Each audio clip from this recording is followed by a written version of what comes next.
How's it going today? Today we're going to talk about the the number one reason that the trade desk is my top stock for 2020. We're going to get right into this. I got three real good reasons. Make sure you like and subscribe. I keep you updated on this stock as we go through the year and everything like that. Uh, basically, number one reason I like the trade desk is first what the company is growing into. I mean, what it does is kind of like a software as a service company. It has like um, and it helps with advertisement. So essentially, if you think about the advertisement, it's going digital. So think of digital advertisement, and it's making it simpler and easier for these advertisers to kind of target people.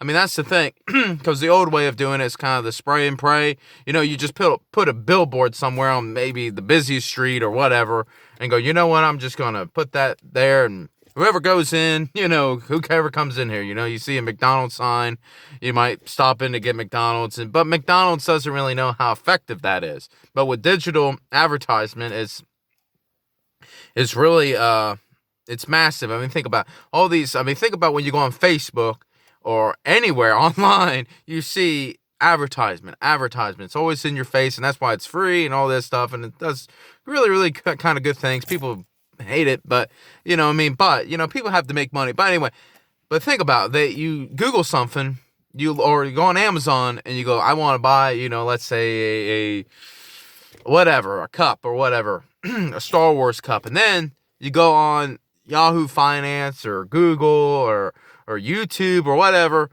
Then you see it, what you were looking at. And that's digital advertisement. That is, they're using your data. They're using everything to target you. And that's what the trade desk does. It helps companies do that, big and large. And think about all with Hulu and all this, they're spending money on this advertisement, and the trade desk helps people basically advertise. And it has, I mean, you have to think, they're the massive, I mean, they spend over $652 billion on advertisement. And honestly, that number is just going to go up. I mean, and that's a massive opportunity that the trade desk is going into. It has growth rates of revenue around over 30%. I mean, and think about the company is only a $12 billion company. I mean, think about that. Just sit back and go, you know what? This company is only 12 billion out of, this thing could easily sales, let's say it just hits 10% of the sales, and actually the sales are under $1 billion for the trade desk. So, I mean, think about it. I mean, 652. So on advertisement spending, so let's say if it gets maybe 1% of that, I mean, that's a massive opportunity that we're sitting under, that the trade desk is getting into, and it's, so that's why I like it. The number one reason, that's probably the biggest reason, what the company does. I mean, if you really just pick good companies and what they do, you're going to have probably a good time. But anyway, number two is what I call kind of the Netflix effect. And what the Netflix effect is it's kind of like, it makes things cheaper and better. If you have something that's cheaper and better, I mean, think of Netflix. What would you rather have? Cable or satellite, DirecTV, Dish Network, or Netflix? Netflix is better. You know that because you can watch anything you basically want, or any movie with no commercials, no this, no whatever, and you can watch it. And it's cheaper. So, I mean, that's what I call the Netflix effect, and that's what the trade desk does. It makes your advertisement more effective. So, anything that does that, we'll have, and that's why they have over a 95 retention rate. So, I mean, this thing is growing like a weed, and it has all this, and it's better. Think of advertisement. If you're going to advertise for something, you want to cut your costs down, which makes it cheaper, and it's better. It's more effective. Let's say you want to sell anything online. You want to target people that want to buy it.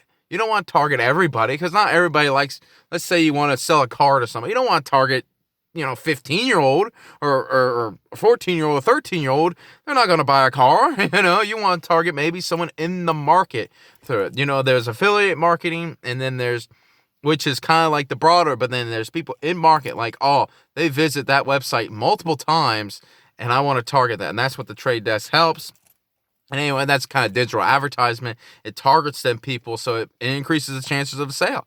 You know, so it makes it cheaper, and you have to spend less because then you're scatterfying with the billboards. You just put it up there and praying on that somebody drives by and is hungry, or you're going to target people that already went to your website. I think that's more effective. That is a better way to do it, and it's cheaper. So I mean, better and cheaper. That's Netflix effect. That's why that's number 2, and number 3 is really the thing that really blows me away. It has great numbers. I mean, this company is profitable. A lot of these smaller companies, I mean, it's a smaller company, it's not massive, have horrible numbers or unprofitable, have a lot of debt or this or that or this. But this company has no debt. It actually has no debt on its balance sheet, which almost blew me away. I was reading it and I was like, somebody was saying that, and I was like, I have to check that out. You look at it and it has no debt.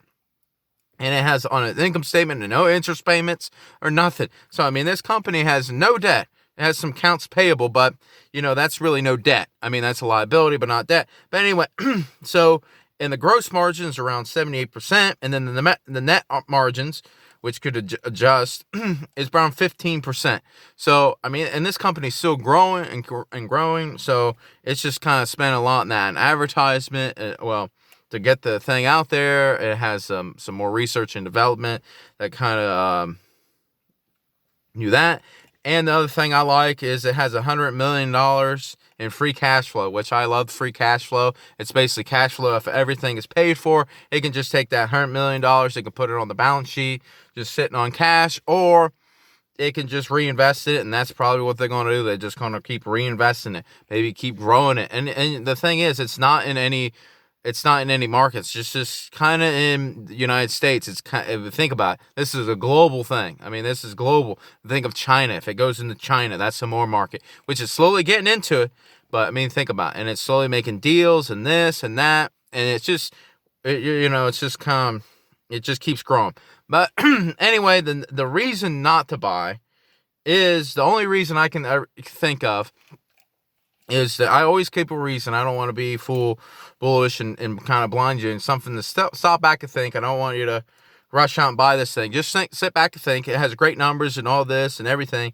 But the only thing, there's a big but at the end of it, and the reason maybe not to buy it is it's very overvalued. The company is very overvalued. It has a P/E ratio of 133, which on average the S&P is around 22 or 23. So I mean, it has some valuations, and that's the only thing that kind of makes you don't go out and run out and buy this. It's not 100% undervalued, but let's just say if it took a 10, 15, 20% decrease in the share price, I mean, maybe, if it got sold off, which I think, now it's kind of ran up with the whole market, but let's say the market took another correction, 5-10%, which the trade desk would probably go a lot farther down. It probably could drop 20, 30, maybe 40%. And then at the time, that's when you buy this one. Maybe, I'm not saying buy, I was buying some now. I already own it, and I've already bought some heading into the year. I'm not buying anymore. But let's just say if it dips, these are the ones I buy. The trade desk companies and stuff like that, these are the ones I buy on the dips. When it dips, I buy it. When it dipped back in 2018, at the end, I bought it. When it dipped this kind of summertime, I bought this one. And I just keep adding it, and it's actually up massively, over 130-40% since I originally bought it way back then. It's been a massive winner, and I think it will continue to be that way. And it has an amazing CEO, Jeff Green. You can look him up. I may leave a link down in the description so you guys can look him up and hear what he has to say about the topic. He's really, really I think a great CEO too. So, I mean, you always have to look at that. Maybe this guy, in 10, 15 years, you could look back and go, man, that guy might be the next Mark Benioff or something like that, in software, or something like that. But anyway, anyway, that's the trade desk. That's the reason it's number one stock in my, for 2020.